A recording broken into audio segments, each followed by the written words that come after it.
Cultural Insights, Online Lover, Offline Fool, Part 2, and I'm going to give you the play-by-play descriptions. On September 2011, and I am changing a few of the dates, a few of the details, but just for certain reasons. I meet Jiao. This is him talking now. This is the evidence timeline that I built, but we are using his voice. That is, we're saying it as if he is the one who was presenting the evidence, even though I am the one who gathered it. I meet Jiao on the eHarmony dating website. Throughout our relationship, we make frequent use of an electronic translator to communicate. That's because he doesn't know much Chinese and she knows very little English. In this first month of our relationship, Jiao springs the topic of marriage on me. Now this is on the web. She says, "I want to consider the marriage relationship. I can't wait to meet you. I want you to come to China as quickly as possible." January 2012. I traveled to Guilin, China to meet Jiao. She proposes to me on my very first day there. "You here now. We get married," she says. I decline, saying it's too soon. She keeps proposing, and I keep answering, "Not yet. We need more time." Jiao repeatedly tells me, "I love you." It's exciting. Upon my departure, that is from China, at the airport, Jiao throws her arms around me and says, "Don't go, don't go." And he told me that he thought, this woman really loves me. Our online relationship continues, and Jiao keeps telling me she loves me and she wants to marry me. Let's go to September through October. Some time has gone by, obviously. I make a second visit to China to marry Jiao. We are married in Guilin, China, or however you say that. I begin giving her money. She likes the money. At the end of October, I return alone to the U.S. I forgot the period on the end of the U.S. December, I petition for Jiao with United States Citizenship and Immigration Services. The petition is not approved for almost 2 years. Why is this so? She was making sure the paperwork wouldn't go through. And he was thinking, well, it's just hung up. You know, it's a lot of red tape. It's slow. That's not the problem. This was all planned. October.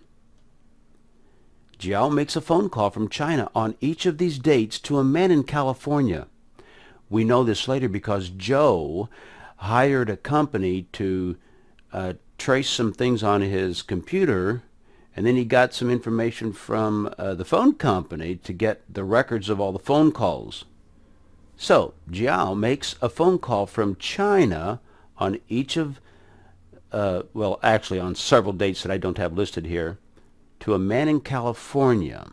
Why would she do that? Because he is part of the crime ring that is also over in China. And what is this ring? Well, it's setting her up to arrive in the U.S. on October 29th. It's setting her up to find a guy like Joe on the web and to coach her on how to handle this American who doesn't understand these crime rings. So Jiao is paying the crime ring for their services. It's just a big crime. Everybody's playing in it. And eventually, as I said, the police, the lawyers, and the judge all went along with it. Now that we are married, she very rarely expresses affection.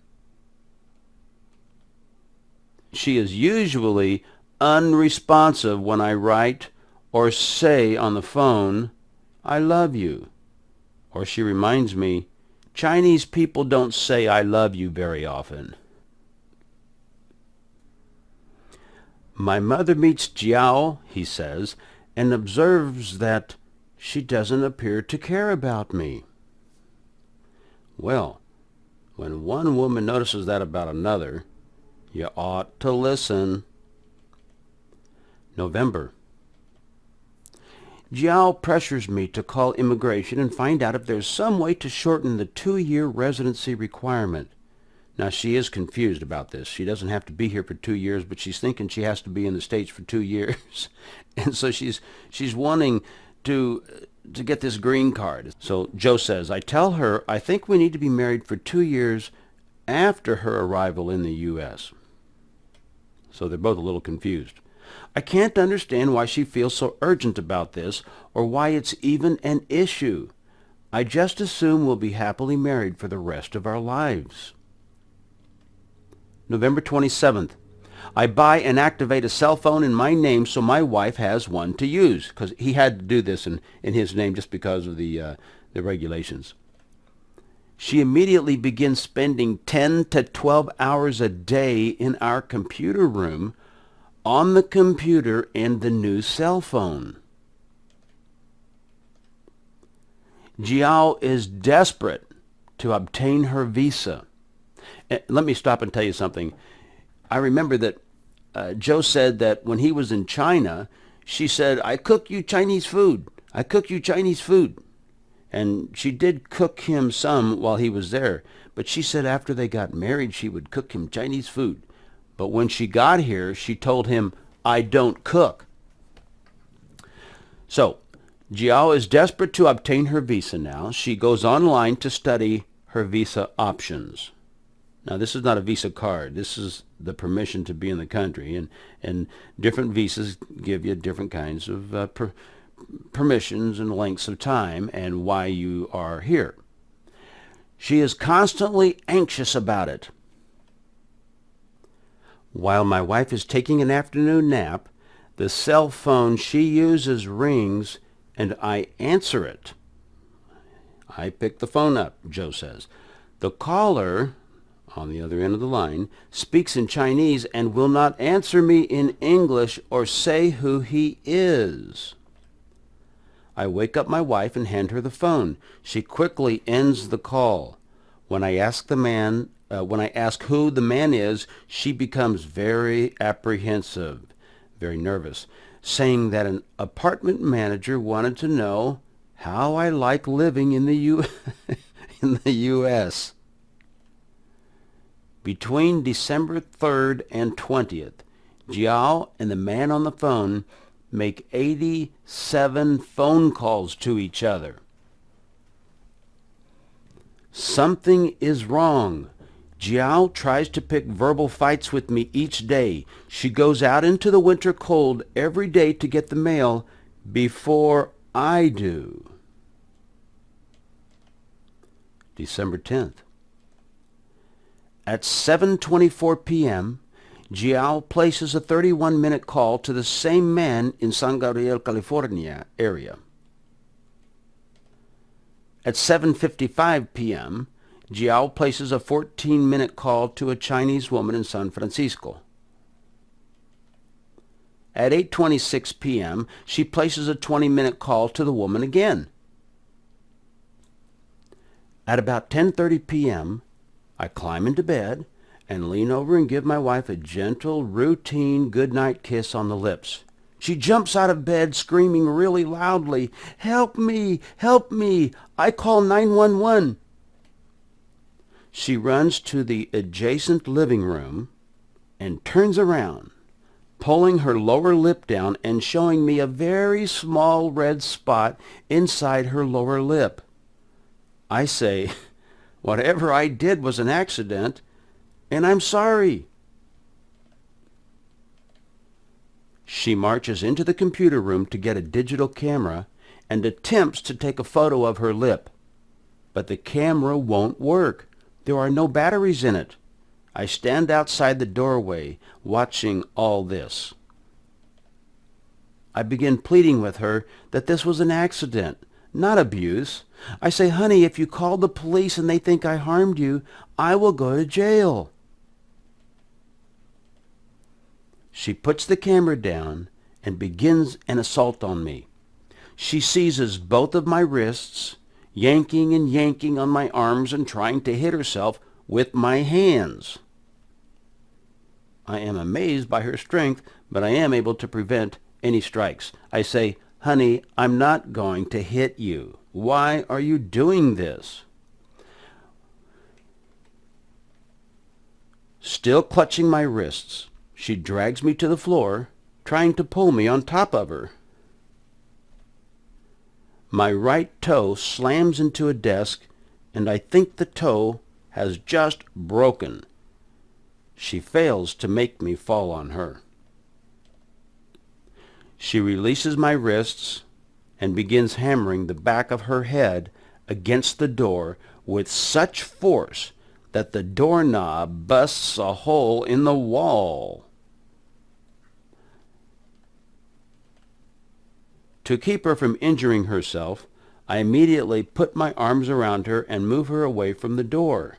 I hold her tightly in my arms and plead with her to stop acting this way.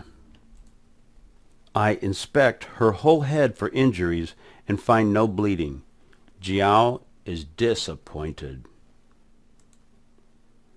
When I offer to take her to the hospital for a checkup, she refuses. We both go back to bed. But it wouldn't be too much longer, just a few more days or several more days before Jiao would try another trick, another plan. It was all so sloppy that when I began collecting the facts on it, I kept assuring Joe, "Joe, this is easy. No judge is going to believe this story." And eventually we did get to court, only after Joe went through a terrible injustice. He was put in jail for one night, had to pay a lot of money to get out, and then had all kinds of restrictions on him. It cost him so much money.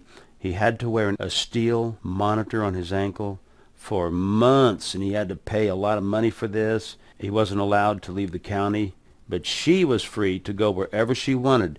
I said, "Joe, she's going to go to San Francisco." And sure enough, she went to San Francisco. Why? Because there are so many Asians there that she would be able to find plenty of people to speak Chinese with.